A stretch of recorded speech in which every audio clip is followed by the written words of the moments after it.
So last weekend, my buddy Dave decided to host a bring your own chair party because, in his words, I have commitment issues with seating arrangements.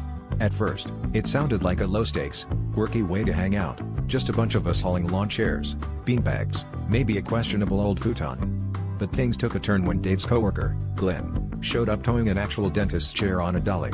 He even wore a white coat, which, in hindsight, should have been a red flag, but we all just chalked it up to Glenn's quirky reputation in the office.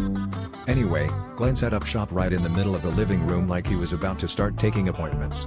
At first, people thought it was just a conversation piece, until Glenn started waving around dental floss and inviting people to experience optimal recline while discussing plaque.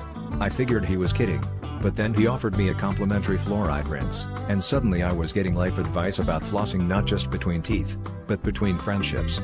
I tried to sneak away, but he caught me mid-sip of soda and gave me a lecture on sugar's insidious grip on enamel and society. Things escalated quickly when Glenn began rating everyone's oral hygiene. He'd lean over with a flashlight and narrate his findings like a play-by-play. Good spacing, but you're not reaching those molars, he'd declare, as if he was giving out Olympic scores.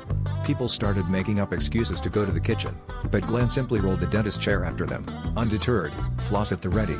It was like being chased by the tooth fairy's overzealous cousin. By the end of the night, Dave's party looked less like a casual hangout and more like a waiting room at a free clinic.